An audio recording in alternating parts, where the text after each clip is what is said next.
Welcome to Create New Futures, a show about thought-provoking ideas and practices you can use to create and shape your future in life and in business. Join Aviv Shahar, author and innovation strategy consultant, as he shares his proven strategies that have helped clients create breakthrough results. Aviv has guided executives at Fortune 100 companies, and now he wants to help you.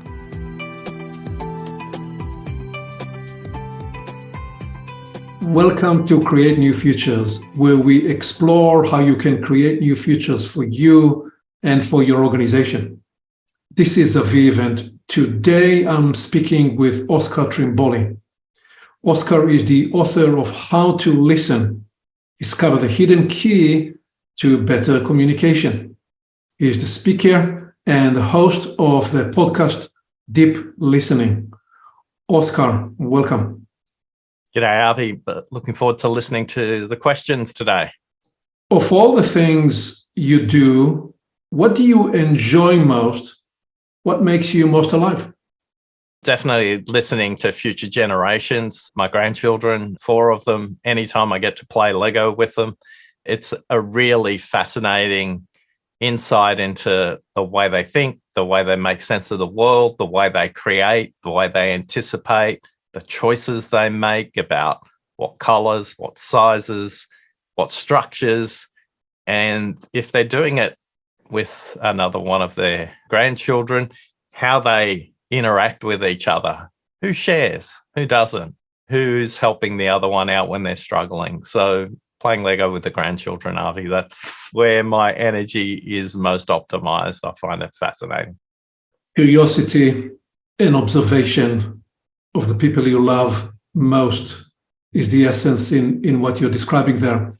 Shall we dive right in and reflect on your book? What is the big idea in How to Listen? Good listeners listen to what people say, and great listeners notice what people don't say. When you know the neuroscience of listening, you realize that people can think it up to 9 times faster than they can speak. So the first thing that they say is probably between 10 and 14% of what they're thinking. So the big idea in the book is listen carefully and notice what people aren't saying. You'll uncover a mind of gold full of information. So that's the big idea in the book. And what prevents us from listening well, from discovering this gold mine that is latent in what people say and don't say? We've been researching 23,000 people now, workplace listeners, what gets in their way when it comes to listening. And consistently, they say themselves, their mind chatter, what goes on in their own mind is the number one thing that gets in their way. They're thinking about the last conversation they had. They're thinking about the next conversation. They're anticipating, they're solving, or they're distracted. They're distracted externally by devices, by noise, by other things that are going on. So when it comes to listening and what gets in our way, there's 4 consistent ways that people get distracted, 4 different ways that are barriers, and we coded them into the 4 villains of listening. And the 4 villains, the dramatic listener, the interrupting listener, the lost listener, and the shrewd listener. Each of those has a completely different orientation and a completely different barrier. For the dramatic listener, it's their own emotion. For the lost listener, it's typically some kind of internal distraction. They're not sure why they're in the meeting, or they're thinking about other things. For the interrupting listener, they're very time orientated, they're very productivity orientated, they value time much more than the other person, and they kind of jump ahead. They will interrupt the other person because they want to help them and help themselves to have a shorter meeting. And then the shrewd listener is the one who's a problem solver. They'll listen carefully. Yes, tell me. But in their head, they're jumping ahead. They're solving the next 2, 3, 4 problems. And the speaker says in our research, I know they're trying to fix me. I wish they'd listen to me. So they're the barriers that are typically getting in people's ways, Avi. And what's the cost of suboptimal listening? What is it we are missing, both professionally and personally, because of these villains and these interrupters and interruptions? Well, in workplaces, the costs are time, longer meetings, more unproductive meetings, repeating meetings because you have to go back and people do rework, lost customers, employees that leave before they wanted to, declining profitability or market share, loss of reputation because you're not listening to journalists or to regulators. So in a commercial context, the cost of not listening is vast and can impact profit. Personally, could be confusion, it could be conflict in personal relationships as well. And those relationships that we hold closest to us are generally the ones where we're least conscious of our listening. And those four villains that we mentioned earlier on kind of play out really, really quickly in personal relationships there. So there's some of the costs that the people in our research group have told us really get in the way in commercial and personal contexts. So some of those, what you describe as the four villains, they are sourced and catalyzed by different triggers. Some relate to environmental settings and how the workplace had become much more fast-paced and digitized and electronically intense over the last 3-4 decades. You could say that the workplace today is generally suffering cognitive impairment, cognitive degradation.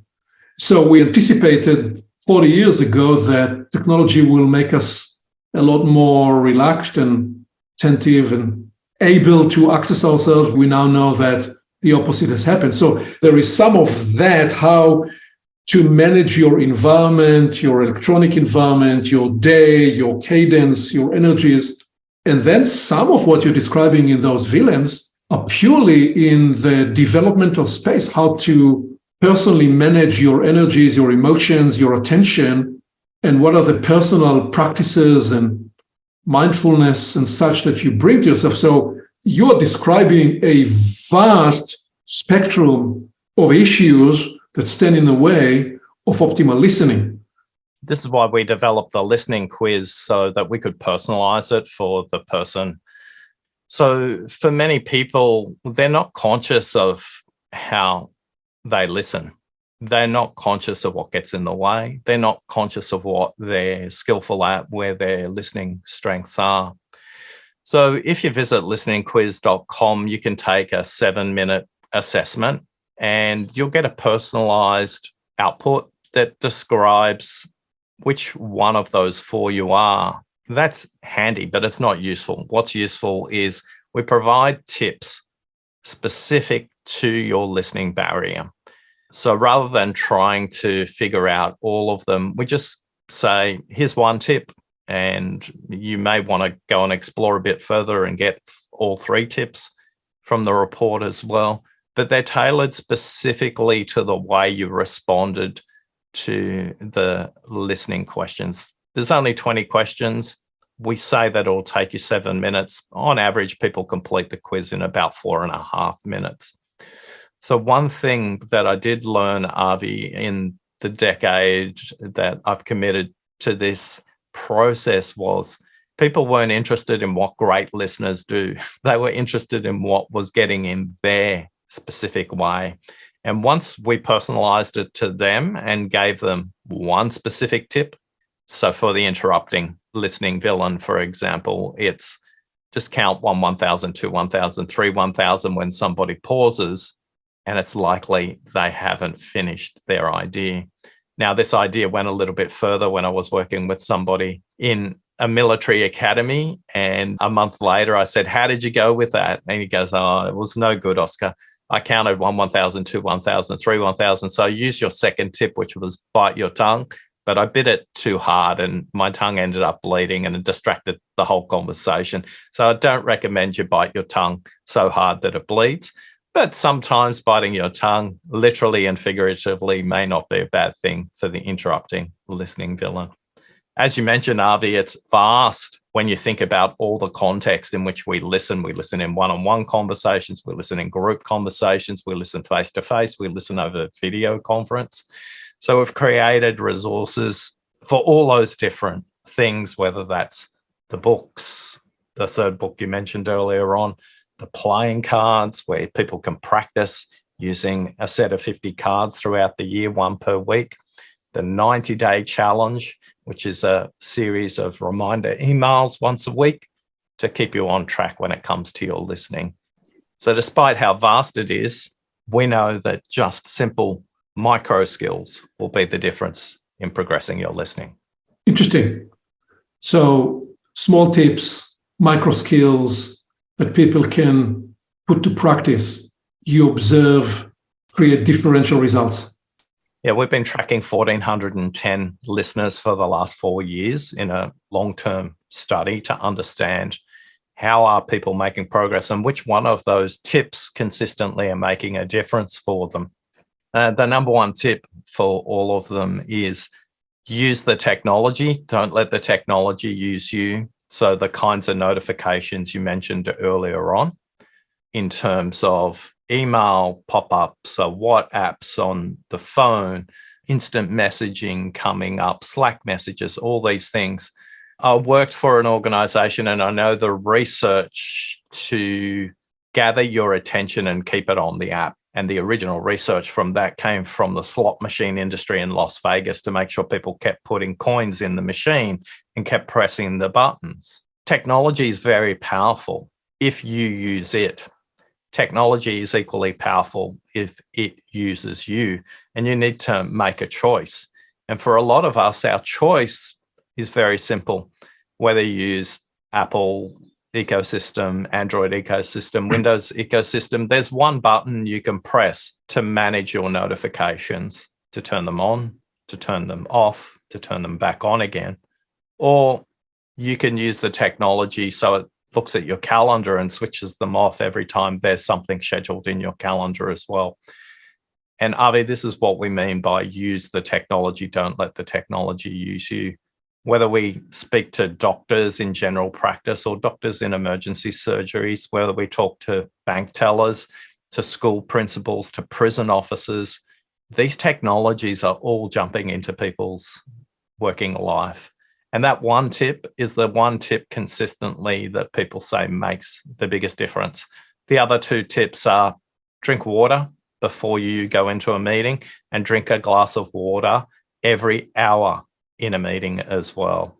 And that just sends a very simple message to the parasympathetic nervous system just around your lungs. There's a nervous system that has more nerve endings than your brain, and it connects with your gut feel. And it will help you to pause and be present for the other person. The final tip of the three is just noticing your breathing and noticing the breathing of the other person. But they work in layers, sort out the notifications, work on the water, and then move up to the breathing.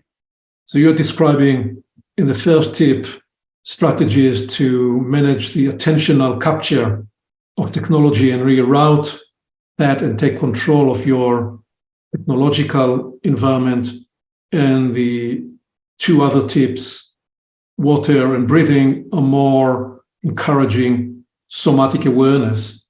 And by being attuned and somatically tethered inside to how you are operating, you'd be more fully present, and therefore the quality of listening become a byproduct of that, rather than you're captured by something else. Now, what's underlying a lot of those things are other layers that are more psychological, behavioral.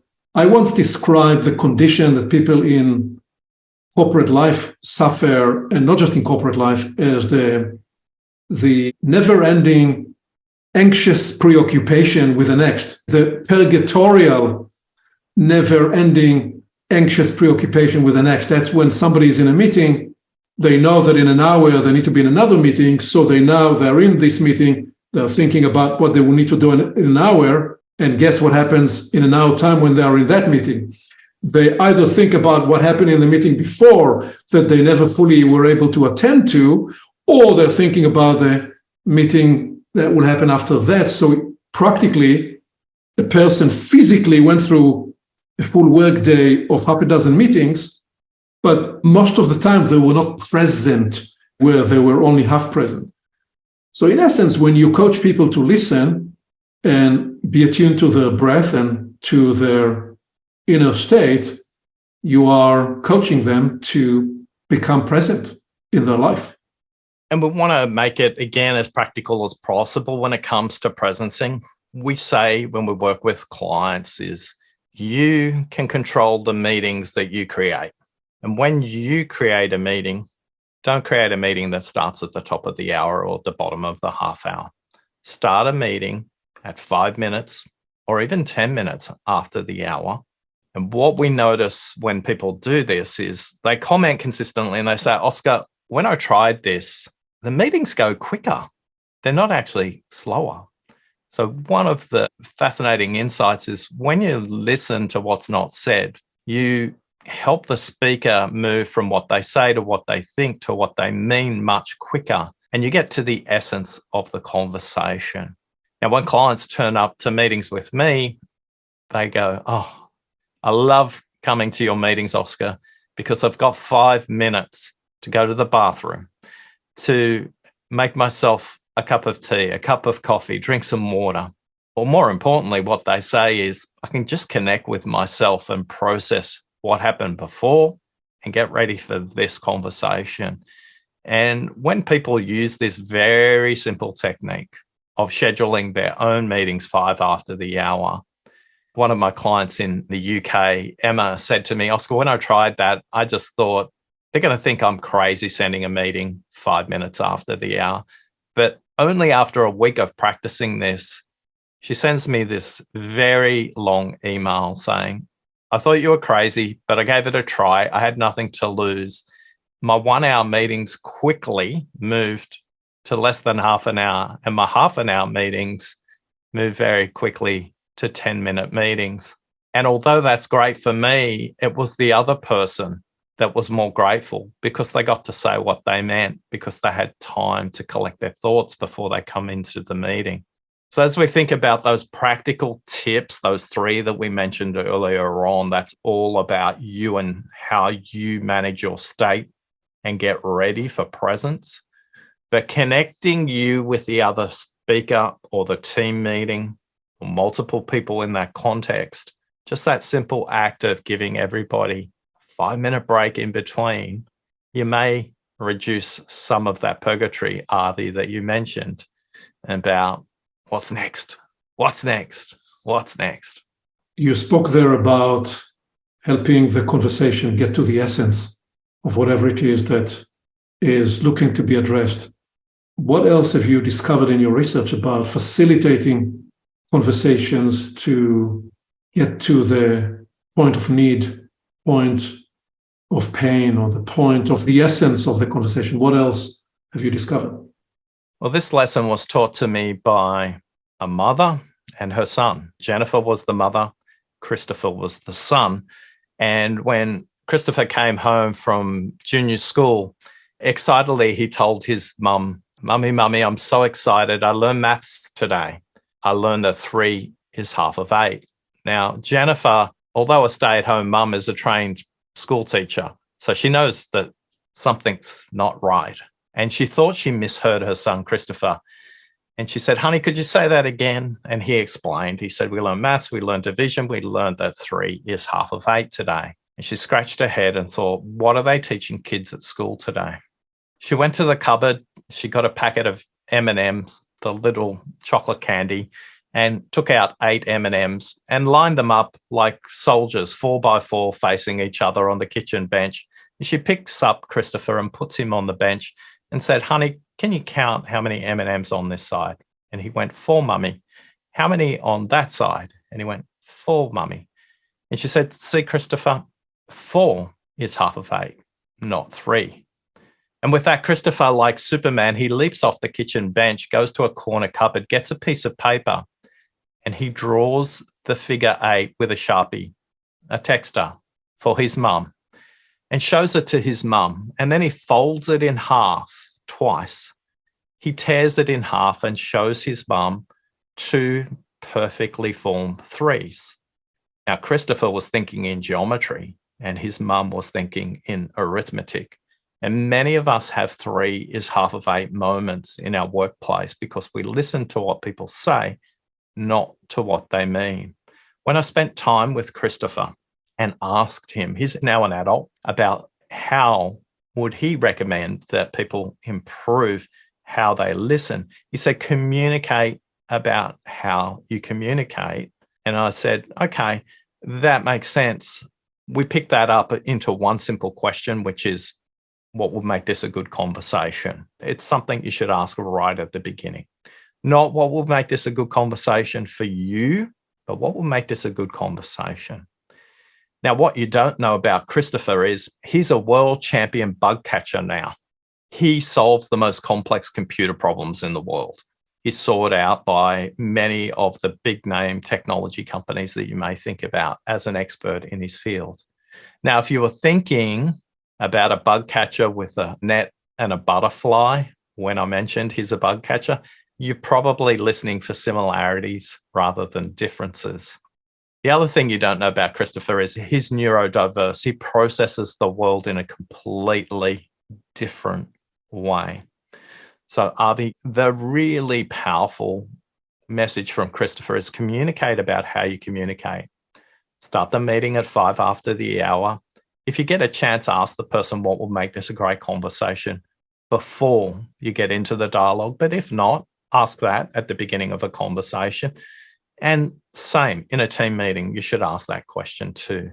The reason we ask that question is we want to check in a 1-hour meeting about every 15 minutes. Avi, you mentioned this would make it a good conversation. How are we going? And as Emma mentioned to me and many of our clients that we work with, they say, you know what, Oscar, I've got everything I need, but there is something really important I want to discuss that I realized.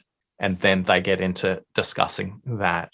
The meetings are still shorter, but the people, because they realize you're present and listening, they can express what they mean rather than be in a rush to say the first thing that comes out of their mind. What have you observed, Oscar, about the different levels of listening? I'd say it this way. In my work, I've been working with senior executives for many, many years, and I've always introduced them to 4 levels of listening. I rarely ever bring listening level 5 or listening level 6 in corporate settings. And what I've discovered was that there is level 1 listening, which is people don't listen, they're multitasking. They're sitting on a conference call, and until such time as they hear their name, and now they know they need to engage. That's not listening. Listening level 2, I define as cerebral listening. It's the attorney in court. You only ask the questions that you know the answers for, and you're trying to, some people do solution selling this way. They don't really listen. They're trying to lead you to a concrete solution. This was one of your villains earlier. Listening level 3 is when we listen to emotions and energy and beginning to truly be attuned to the other person. And listening level 4 is what I describe as active listening or listening with presence. And that's typically very helpful when I share that in business settings. And I ask people, and I say to people, you can't, if you're a busy manager, you can't always be in level 4 listening. But here is the deal. If you are able to enter listening level 4 for 10 or 15 minutes during the day with one of your people or with your team, even 15 minutes will shift completely the experience of that day for you and for the other person, because energetically, biologically, neurally, what actually becomes possible in that is totally transformative. In other words, listening with presence is a state where we surrender any other agenda and any other process. And by definition, we allow ourselves to be transformed by the dialogue. And people often would describe to me in a 3-4 day workshop where we do strategy and innovation, and this is just a segment. People for years would say that was a piece that I took home and was transformative to my relationships. Yeah, you describe a very powerful way to deconstruct listening. And at its most basic form, you're either listening to something, you're listening to the content, you're listening to yourself, or you're listening for things. You're listening for the context, you're listening for the unsaid, you're listening for meaning. And where the power of listening comes in is where you mentioned listening for things for that 10 minutes. What most listeners don't know, it's not your job to make sense of what the speaker says. They are actually the expert in that already. As a listener, your job is to help the speaker express what they think and what they mean. And when you do that, you'll create a very memorable experience, but you'll move from transactional dialogue to transformation for the other person or for the team. And the reason most people aren't successful at moving from listening to things to listening for things is they're not even conscious of the color of their listening battery. Your listening battery can be green, it can be orange, can be yellow, can be red, might even be black because you're about to shut down or reboot or whatever happens when you run out of power. One of the exercises we ask when we work with our deep listening ambassador community is a check-in we use consistently. Just describe the color of your listening battery as you come into a conversation. And we ask them to describe the color of the listening battery at the end of the conversation as well. For many of us, whether we're green, orange, yellow, or red, it doesn't matter. What matters is, do you have a strategy to recharge your listening batteries? So we gave you a couple already. Schedule the meeting off the hour. Drink water. That will recharge your listening battery. Change your physical stance. If you're sitting, stand before the meeting. If you're standing, sit before the meeting. Do something to physically change the way you do that. The other thing is a ritual I have is I listen to music at a speed based on the outcome of the conversation I'm going into. So I work with actuaries who people who work in insurance companies who price complex things like what's the price of global climate change when it comes to home insurance, as an example. Now, that's not an insignificant undertaking. To calibrate myself for that conversation, I'm listening to slow music. It's instrumental. It has no words. Yet when I'm about to present a keynote, I'm listening to a song that's at 3 times the speed of that song to get me in an energetic state to hold the audience through the next hour or 45 minutes or 2 hours of the presentation. That way, my listening batteries are recharged for a period of time. One of the things I want to invite everybody to explore is this. You mentioned, Avi, you can't listen consistently throughout the day at a really deep level. You can pay attention and you can give attention. I think you elegantly described the give attention. Give attention is about generosity. It's about curiosity. It's an act of being in that moment in a really interesting state of giving attention. But for most of the day, we're paying attention. It feels like our duty. It's our responsibility. It's like income tax. We have to pay it. We can't notice the difference even between giving and paying attention if our listening batteries are yellow, red, or getting towards reboot and black as well. So one of the things I would encourage everybody is just have a ritual. You can listen consistently for 12 seconds. We listen 4 times faster than the speaker can speak. And that's why it's very difficult for the listener to be present all the time. So it's not a question, will you get distracted? The answer is yes. People say to me, Oscar, how do I stop getting distracted? I said, do you want the good news or the bad news? And I say the good news is you're going to be distracted because of this differential between listening speed and speaking speed. The good news is as long as you have a few techniques, they have to be simple, they have to be actionable. There's something you can remember. Drink water, take a breath, manage your notifications, check in on your listening battery. you'll be able to move out of distraction much quicker and become present to the conversation much faster. What have you discovered about listening to self and coaching people to better listen to themselves? As I mentioned earlier, we've got this research database of 23,000 workplace listeners, and we're tracking 1,410. 86% of people are stuck at listening to themselves. Most people struggle with noticing that the conversation they need to have to be available to listen is actually a conversation with themselves. How does this show up? People say to me, Oscar, I get really frustrated listening when somebody's getting emotional. And we unpack that with them and get them to notice that emotion is a beautiful signal of trust from the other person. They trust you to have an emotional conversation, yet you may not trust yourself with processing that emotion because that may trigger an emotion in you that you haven't fully dealt with as well. So when it comes to listening to yourself, this is where most people are stuck, Avi. They're stuck in the chatter inside their mind. And very, very, very few, 1 in 10 people are ready to move on to listening to things, to listening for things, to those higher levels of listening. And it's foundational. Unless you listen to yourself, you can't build up on the next step to be able to help the other person to listen to what they think and what they mean. Yeah. There are many people who do a much better job, like Professor Mark Brackett and his book, Permission to Feel, when it comes to dealing with emotions that we talk to our clients and our workshop attendees about. It's okay that 86% of us know that the first barrier to listening is our internal chatter.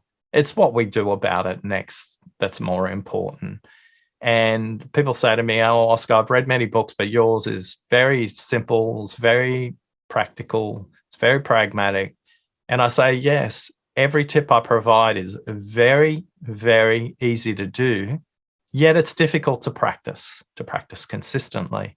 Yet when you do, all of a sudden you free up memory. So a lot of us come into conversations with all these browser tabs opened in our mind, and each one of those tabs opening up, that's taking away a bit of our working memory, and a bit more and a bit more and a bit more. And when I spoke to Professor Stefan van der Stekel from Utrecht University, who's written 3 books on attention and working memory, he says when it comes to listening, you can multitask if you're doing routine things like maybe cutting up vegetables and listening to music, gardening, listening to a radio or a podcast. But when it comes to listening to a human, if you're doing something that's complex, it's collaborative, it's creative, it may be constrained, it may be surrounded in conflict. When it comes to listening to a human, multitasking is impossible. Yeah. And this is amplified in workplaces. I'm sure, Avi, you're in meetings where people are not only multitasking, but they're multitasking with complex technology in front of them as well. Actually, I'm not in meetings like this because in my meetings, there is a different rule. When I lead the meeting, we are not multitasking. So actually, I'm not in meetings like this. I live the privileged life. I get to set the kind of meetings I'm in. And sure, people will multitask, but in the events that I lead, there is no multitasking. We are engaged in the intensity of the conversation. Now, the important point there about multitasking, I have discovered very early in life that multitasking was a lie. When I was a fighter pilot in the Israeli Air Force, I discovered that people talked about multitasking. It was another name for bogus engagement. I could move my attention very quickly from where one airplane was to where the other was when we were practicing dogfight, but I could never truly pay attention to 2 or 3 different things all at the same time. It's a lie. So that was an early realization.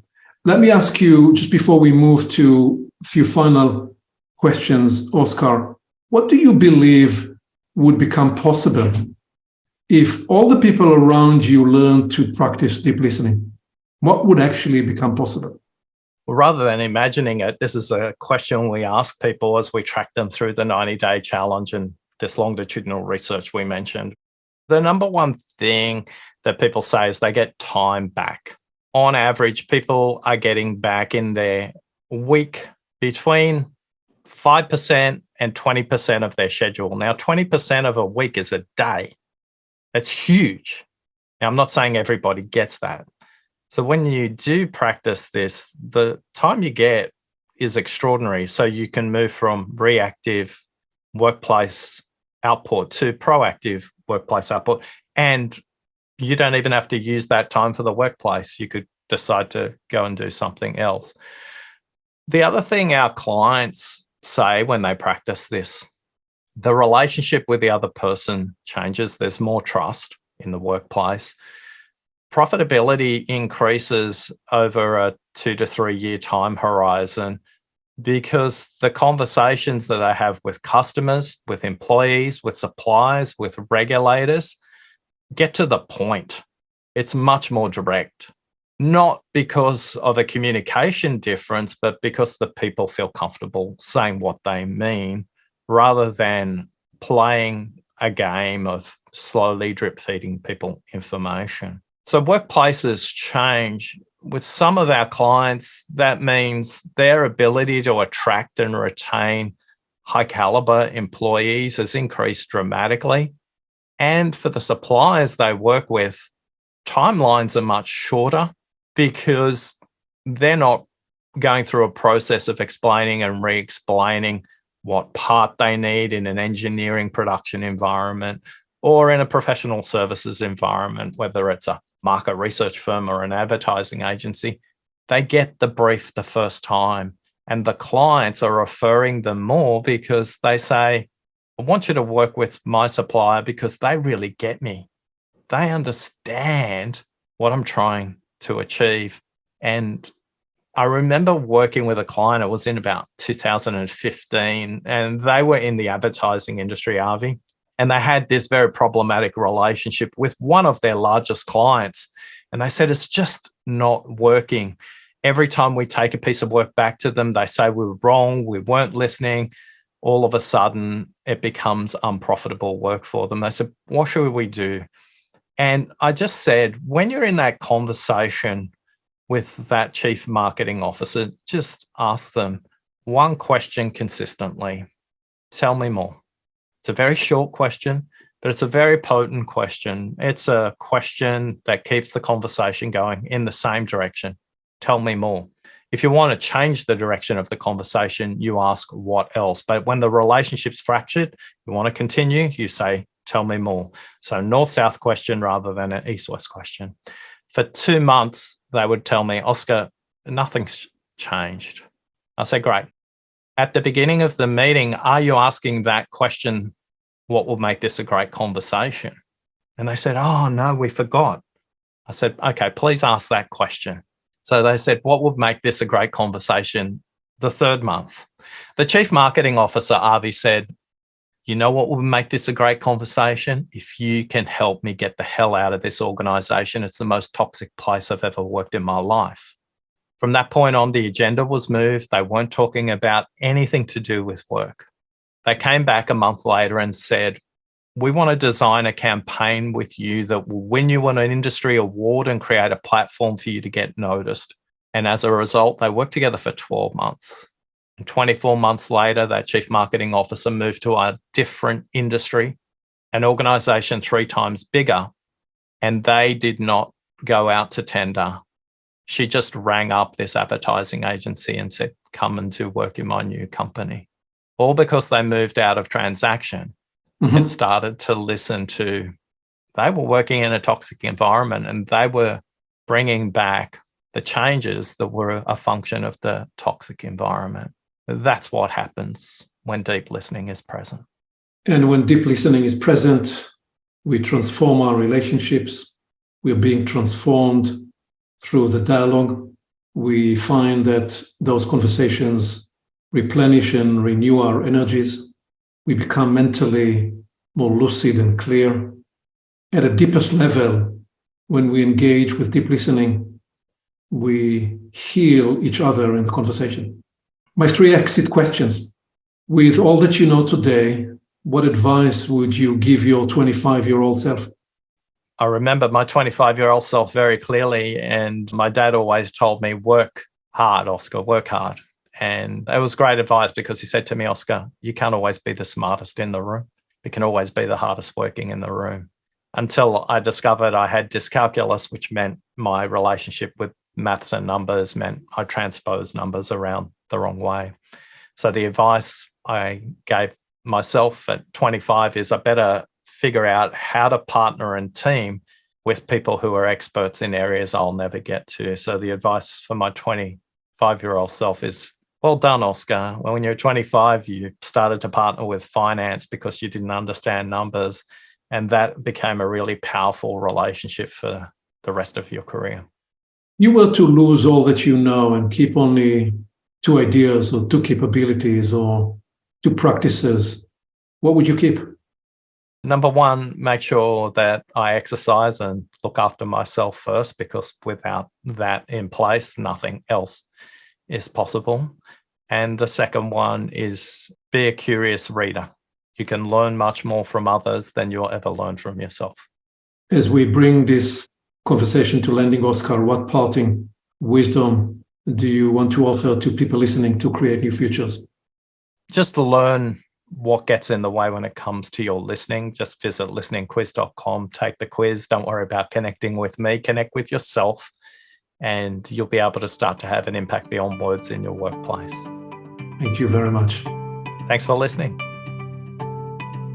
Thank you for listening. Aviv always encourages his clients to identify the 1 or 2 ideas they can move forward into action immediately. What will you capture and apply today? You can always begin with a small action and then build momentum over time. When you move forward from an idea to action, you get immediate ROI, return on the time you invested, and return of learning. And then the learning cycle builds the success propulsion. One more thing. You can reach Aviv directly by phone and email to discover how he can help you create a new future for your business and organization. Creating your new future can begin today.